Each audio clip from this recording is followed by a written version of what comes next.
नमस्कार दोस्तों, आज की इस वीडियो में साइंस के हम सभी क्वेश्चंस को कवर करेंगे जो कि रेलवे ग्रुप डी एग्जाम 2022 में पूछे गए हैं। ये सारे के सारे क्वेश्चंस एक ही शिफ्ट में पूछे गए हैं। तो देखिए दोस्तों, आज का पहला क्वेश्चन है 60 ग्राम हीलियम में मोलों की संख्या हमें ज्ञात करनी है। तो देखिए दोस्तों, मोलों की संख्या कैसे ज्ञात करते हैं, यहाँ पे देख सकते हैं जो कितनी मात्रा दे रखी है हीलियम की 60 ग्राम दे रखी है, इसको हम एम से लिखेंगे। एम की वैल्यू कितनी है, 60 ग्राम है, ठीक है। और हीलियम का जो मोलर द्रव्यमान है वो कितना होता है, हीलियम का परमाणु क्रमांक कितना होता है, 2 होता है, ठीक है। तो इसका मोलर द्रव्यमान कितना हो जाएगा, 4 हो जाएगा, ठीक है। तो मोलों की संख्या क्या हो जाएगी दोस्तों, मोलों की संख्या हो जाएगी, हीलियम की कितनी मात्रा दे रखी है 60 और मोलर द्रव्यमान 4 यानी कि 15। तो मोल कितने हो जाएंगे दोस्तों, इसमें 15 मोल हो जाएंगे। आइए दोस्तों सेकंड क्वेश्चन देखते हैं। निम्न धातुओं को अभिक्रियाशीलता के अनुसार अवरोही क्रम यानी कि घटते क्रम में व्यवस्थित करना है धातुओं को। तो देखिए दोस्तों, यहाँ पे रिएक्टिविटी सीरीज हम देख सकते हैं। यहाँ पे जो सक्रियता श्रेणी है, सबसे पहले नंबर में पोटेशियम आता है, उसके बाद सोडियम आता है, कैल्शियम, मैग्नीशियम, सबसे लास्ट में क्या आता है, गोल्ड आता है, ठीक है। तो आप इस हिसाब से देख सकते हैं। तो सबसे पहले नंबर में क्या आएगा, पोटेशियम आएगा, फिर सोडियम आएगा, ठीक है। उसके बाद दोस्तों क्या आ जाएगा, उसके बाद आ जाएगा जिंक, उसके बाद कॉपर, उसके बाद मरकरी और उसके बाद क्या आ जाएगा, एजी यानी कि चांदी आ जाएगा, ठीक है। ऑप्शन ए इसका क्या हो जाएगा, राइट आंसर हो जाएगा। ध्यान दीजिए दोस्तों, जो पोटेशियम होता है सोडियम से ज्यादा रिएक्टिव होता है, ठीक है, इसलिए सबसे पहले सक्रियता श्रेणी में पहले नंबर में यही रहता है, ठीक है। और जो जिंक होता है दोस्तों, ये भी क्या होता है, कॉपर से क्या होता है, ज्यादा रिएक्टिव होता है, इसलिए कोई भी जो अभिक्रिया होती है उसमें क्या होता है, जिंक कॉपर को क्या कर देता है, विस्थापित कर देता है, लेकिन कॉपर जिंक को विस्थापित नहीं कर सकता है, ठीक है। तो ऑप्शन ए हमारा क्या हो जाएगा, राइट आंसर हो जाएगा। आइए दोस्तों नेक्स्ट क्वेश्चन देखते हैं। मानव वृक्क में वृक्काणु जो नेफ्रॉन है, नेफ्रॉन की नलिका भाग द्वारा आरंभिक निस्यंदन, निस्यंदन का मतलब क्या होता है, फिल्ट्रेशन से इनमें से किन पदार्थों का चयनात्मक पुनः अवशोषण किया जाता है। तो देखिए दोस्तों, आपके पास ऑप्शन दे रखे हैं, यानी कि इसमें देखिए मैं आपको बताता हूँ, बहुत ही सिंपल क्वेश्चन है। इसमें क्या बोला गया है कि जो ये धमनी, जो ये किडनी होती है ना, उसमें क्या होता है, किडनी के द्वारा क्या होता है, फिल्ट्रेशन, जो भी मतलब ब्लड वगैरह होता है उसको मतलब फिल्टर किया जाता है। उसके बाद जो जो फिल्ट्रेशन होता है, जो फिल्टर वाला भाग होता है, कहाँ पे आ जाता है, वोमन संपुट के द्वारा, इन कोशिका गुच्छा के द्वारा यहाँ पे आ जाता है, ठीक है। यहाँ के आने के बाद दोस्तों क्या होता है, यहाँ के आने के बाद जो ये इसमें कौन-कौन से जो पदार्थ हो, जो ग्लूकोज होता है, जल जल होता है और अमीनो अम्ल होता है, ठीक है। इनको क्या होता है दोस्तों, पुनः वापस क्या होता है दोस्तों, भेज दिया जाता है। यानी कि जो ग्लूकोज होता है, जल अणु होते हैं, जल लवण होता है और अमीनो अम्ल होता है, इनको क्या होता है दोस्तों, पुनः अवशोषण किया जाता है, क्योंकि बॉडी के लिए क्या होते हैं, काफी ज्यादा जरूरी होते हैं। तो ऑप्शन थर्ड इसका क्या हो जाएगा, राइट आंसर हो जाएगा, ठीक है। आइए दोस्तों नेक्स्ट क्वेश्चन है, क्वेश्चन नंबर 4। चुंबकीय क्षेत्र के लंबवत स्थित कुंडली की गति के कारण उसमें प्रेरित धारा की दिशा निर्धारित करने के लिए इनमें से किस नियम का प्रयोग किया जाता है। प्रेरित धारा की दोस्तों यहाँ पे बात हो रही है, धारा की बात नहीं, प्रेरित धारा की यहाँ पे बात हो रही है। बहुत ही कई बार कई शिफ्ट में क्वेश्चन पूछा गया है। ये देखिए फ्लेमिंग के जो दो नियम है, देखिए दोस्तों, एक राइट हैंड एक लेफ्ट हैंड। तो यहाँ पे देखिए जो दाएं हाथ का जो नियम, सॉरी जो बाएं हाथ का जो नियम है वो क्या कहता है, यदि हम अंगूठा, अपनी जो तर्जनी और मध्यमा, इनको हम एक दूसरे के लंबवत रखते हैं, तो अंगूठा क्या बताएगा, बल की दिशा को बताएगा, ठीक है। तर्जनी क्या बताएंगे, चुंबकीय क्षेत्र की दिशा, और जो मध्यमा वो धारा बताएगी। लेकिन यहाँ पे देखिए फ्लेमिंग का जो दाएं हाथ का नियम वो क्या कहता है, सेम इसी प्रकार से इनको तीनों को 90 डिग्री में रखने पर क्या होता है, जो अंगूठा होगा वो तो क्या बताएगा, direction of the motion of conductor, ठीक है।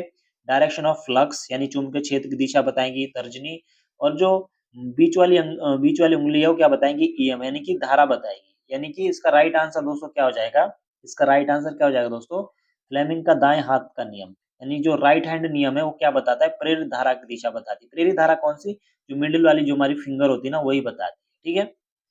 आइए दोस्तों नेक्स्ट क्वेश्चन देखते हैं।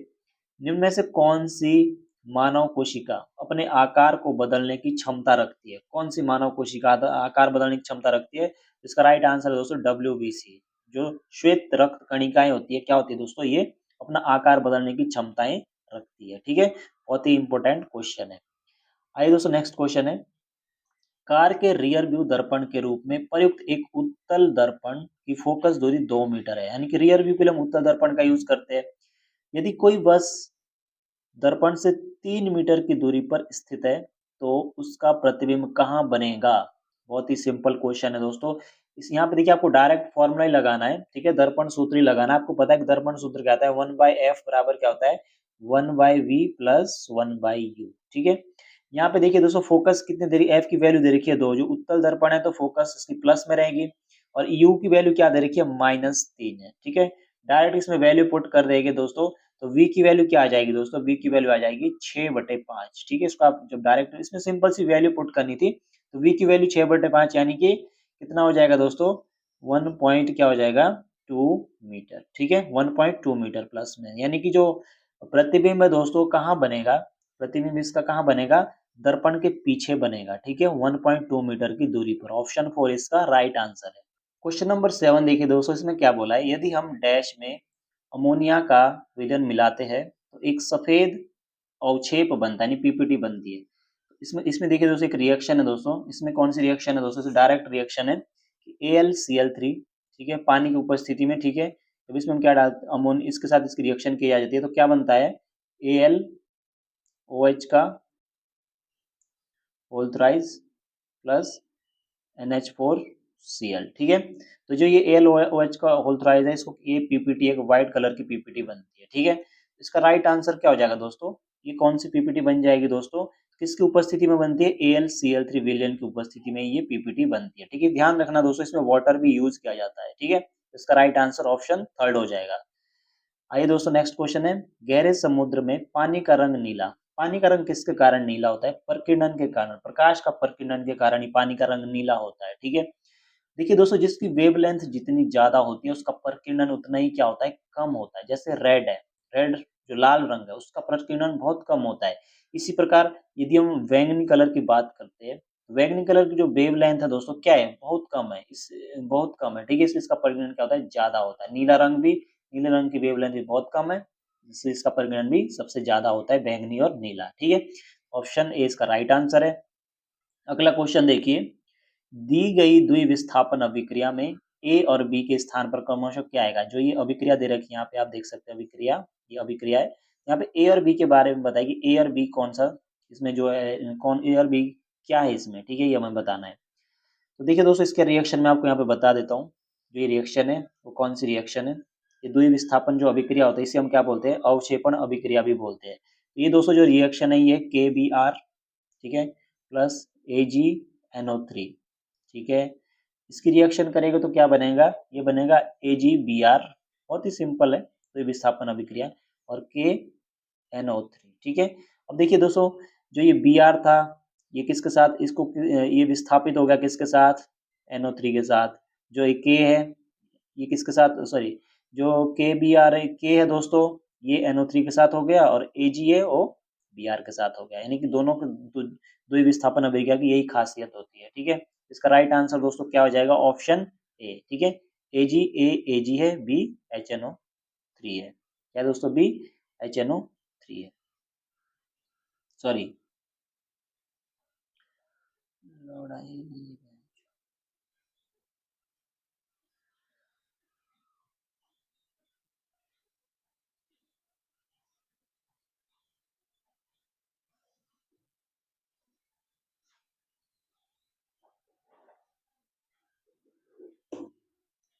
दोस्तों क्वेश्चन नंबर 9 में देखिए क्या पूछा गया है कि द्विविस्थापन अभिक्रिया में ए और बी के स्थापन क्रमशः क्या आएगा। ये द्विविस्थापन अभिक्रिया यहाँ पे इसमें बताना है कि ए क्या है और बी क्या है। तो देखिए दोस्तों यहाँ पे क्या बन रहा है, फाइनल प्रोडक्ट क्या बन रहा है, AgBr और KNO3 बन रहा है फाइनल प्रोडक्ट। ठीक है, तो इसमें देखिए दोस्तों Ag और Br, ये इसका राइट आंसर हो जाएगा। कैसे हो जाएगा मैं आपको बताता हूँ। यहाँ पे देखिए रिएक्शन, देखिए इसकी क्या हो जाएगी, इसकी रिएक्शन हो जाएगी दोस्तों इस प्रकार से,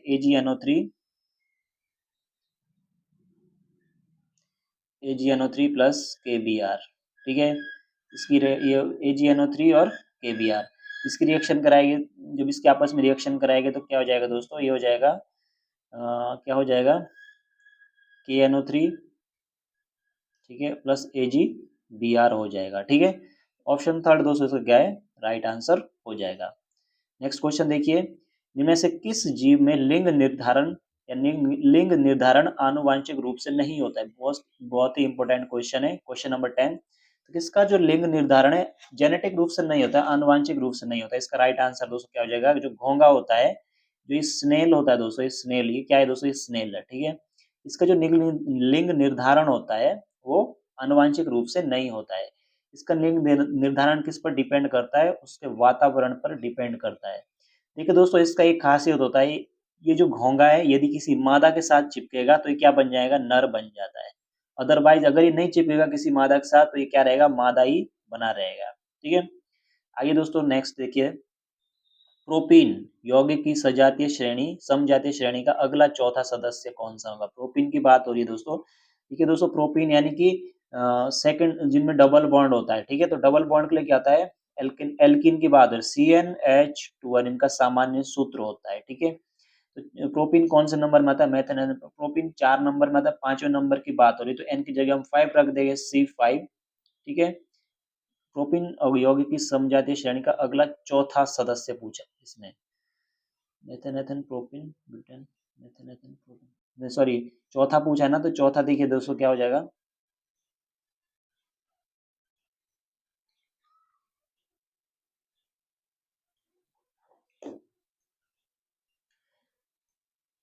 क्वेश्चन नंबर 11 में देखिए दोस्तों क्या पूछा है? प्रोपीन यौगिक की समजातीय श्रेणी का अगला चौथा सदस्य पूछा है। प्रोपीन देखिए क्या है दोस्तों? एल्कीन है दोस्तों ये। ठीक है, यानी कि इनका सामान्य सूत्र CnH2n होता है। ठीक है, अब एन चौथा पूछा है तो एन की जगह हम 4 रख देंगे तो C4H क्या हो जाएगा? 8 हो जाएगा। ऑप्शन थर्ड हमारा राइट आंसर हो जाएगा। इसका देखिए दोस्तों, जो एल्केन होते हैं दोस्तों, एल्केन क्या होता है? इनका सामान्य सूत्र होता है CnH2n+2। ठीक है, इनमें सिंगल बॉन्ड होता है। एल्कीन होता है CnH2n, इनका सामान्य सूत्र होता है, इनमें डबल बॉन्ड होता है।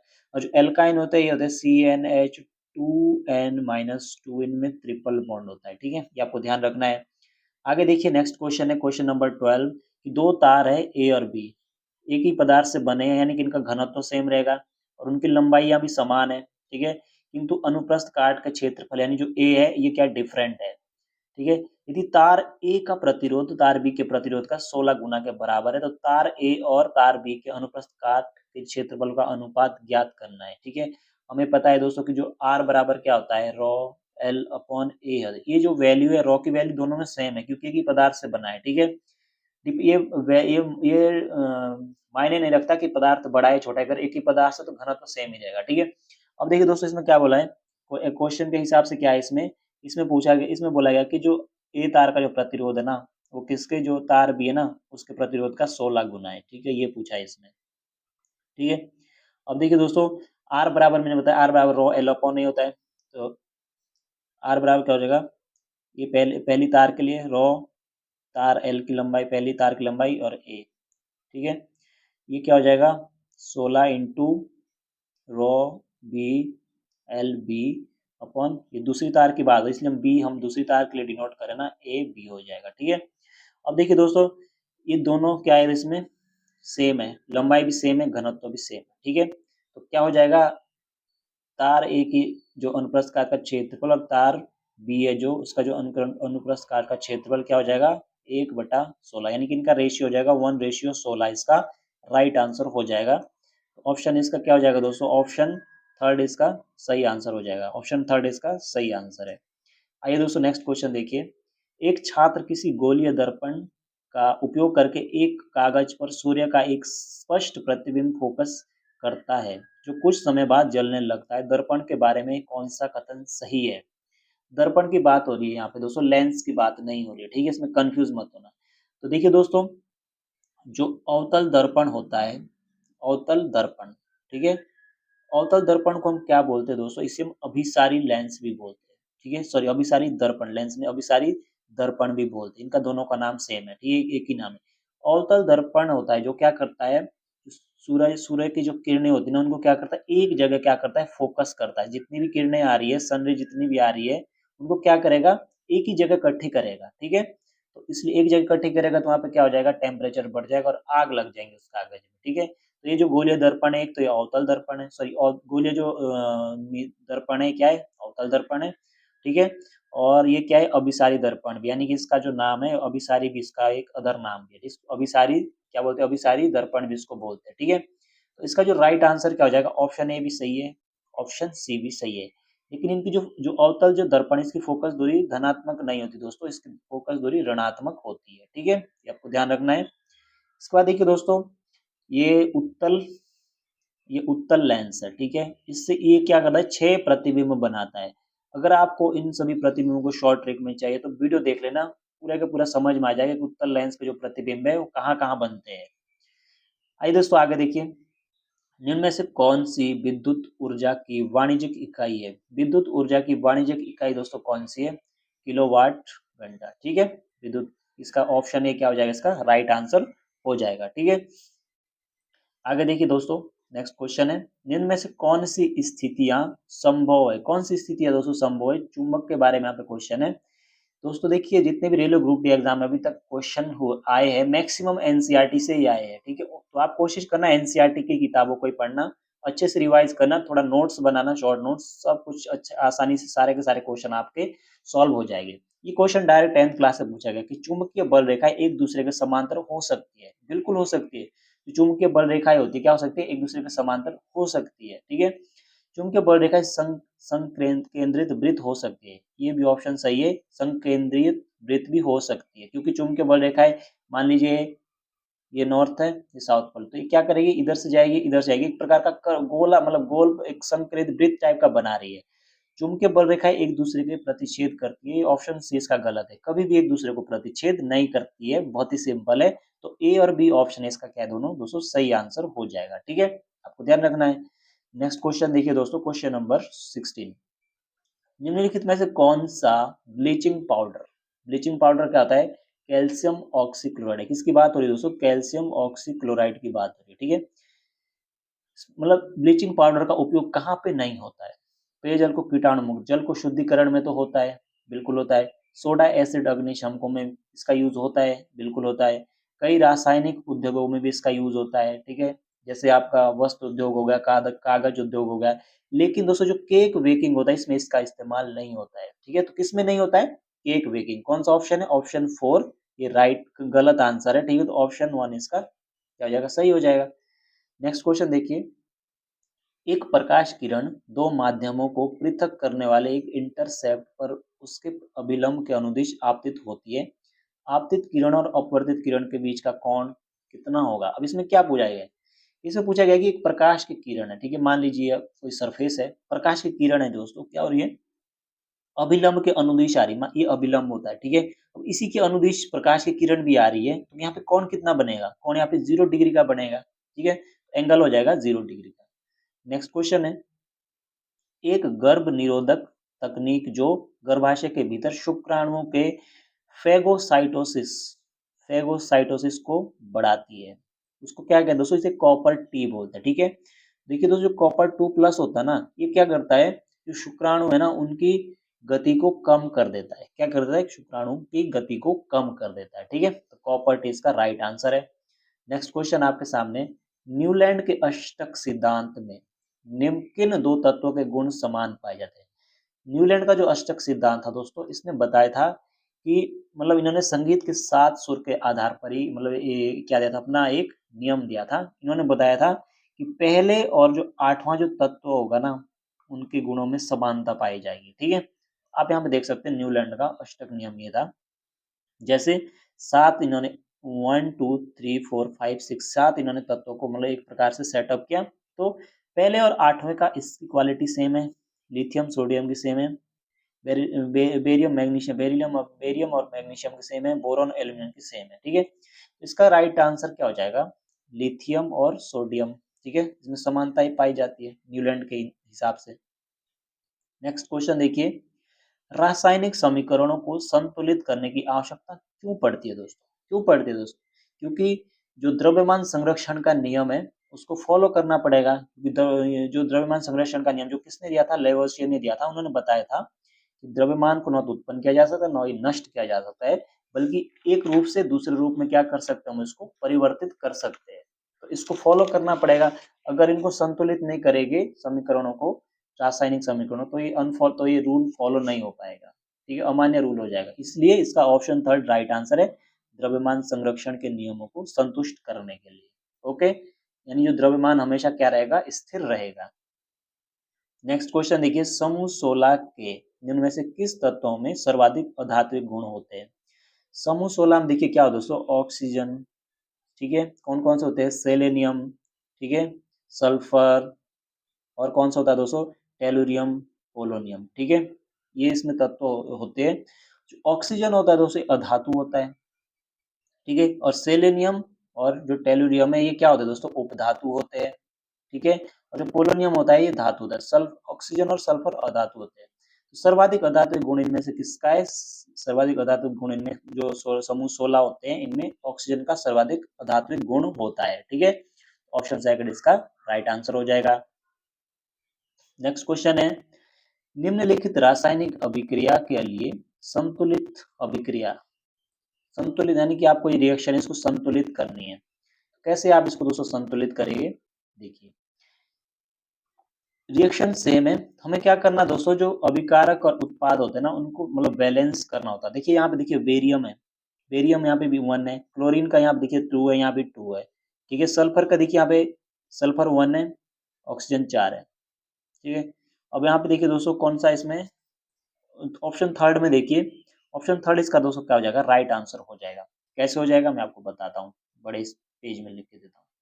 जो रिएक्शन है दोस्तों ये हो जाएगी बेरियम सल्फेट, ठीक है, प्लस एल्युमिनियम क्लोराइड। ठीक है, क्या बन जाएगा, ये बन जाएगा barium chloride plus aluminium sulphate का होल थ्राइस। ठीक है, इसमें आपको क्या करना पड़ेगा, सभी के परमाणु सेम करने पड़ेंगे। तो आप परमाणु काउंट करके क्या कर सकते हैं, अभिक्रिया को संतुलित कर सकते हैं। दोनों सब जगह सेम होने, दोनों साइड अभिकारक और उत्पाद दोनों के जो परमाणु होते हैं उनकी संख्या समान होनी चाहिए, तभी हम क्या कर सकते हैं, उस अभिक्रिया को संतुलित मानते हैं। अब देखिए दोस्तों क्वेश्चन नंबर 23 है, कार्बन C4 प्लस आयन बनाने में असमर्थ क्यों होता है। क्वेश्चन नंबर 23 है। तो देखिए दोस्तों जो कार्बन होता है इसके परमाणु क्रमांक कितना होता है, 6 इसका परमाणु क्रमांक होता है। ठीक है, और इसका जो इलेक्ट्रॉनिक कॉन्फ़िगरेशन क्या होता है, 1s2 2s2 2p2। इसमें देखिए दोस्तों क्या होता है, इसकी जो संयुक्ता 4 होती है। ठीक है, तो ये क्या करता है दोस्तों, इसको 4 इलेक्ट्रॉन देने के लिए क्या होती है, बहुत ज्यादा ऊर्जा की आवश्यकता पड़ती है, इसलिए सोचता है कि 4 इलेक्ट्रॉन ले लेता हूँ। ठीक है, तो ऑप्शन 4 इसका राइट आंसर हो जाएगा। नेक्स्ट क्वेश्चन देखिए दोस्तों, क्वेश्चन नंबर 24, एक त्रिभुजाकार कांच के प्रिज्म के माध्यम से अपवर्तित होने वाली प्रकाश किरणों के लिए विचलन कोण डैश के बीच बनता है। जो एंगल ऑफ डेविएशन है वो कहाँ पे बनता है, मैं आपको सिंपल तरीके से समझाता हूँ। ये प्रिज्म है दोस्तों, ठीक है, ये यहाँ से क्या जा रही है, आपतित किरण जा रही है। ये क्या है दोस्तों, एक विरल माध्यम है, ये अंदर जाके क्या हो जाएगा, सघन माध्यम हो जाएगा। अब देखिए दोस्तों क्या होता है, जब प्रकाश विरल से सघन की ओर जाता है तो क्या होता है, अभिलंब की ओर झुक जाता है। यानी कि ये प्रकाश क्या होता है दोस्तों, ये प्रकाश, इस प्रकाश को इधर जाना था, ठीक है, इस साइड जाना था, लेकिन सघन में जा रहा तो क्या ये अभिलंब है, क्या हो गया, इस साइड झुक गया ये। ठीक है, अब यहाँ पे सघन से जब विरल में जाएगा तो अभिलंब से दूर जाएगा।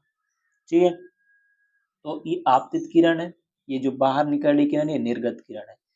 जो एंगल ऑफ डेविएशन बनता है वो यहाँ पे बनता है, यानी कि आपतित किरण और निर्गत किरण के बीच में ही क्या बनता है, एंगल ऑफ डेविएशन यानी विचलन कोण बनता है। कहाँ बनेगा, आपतित किरण और निर्गत किरण के बीच में बनेगा। ठीक है, तो ऑप्शन 4 इसका क्या हो जाएगा, राइट आंसर हो जाएगा।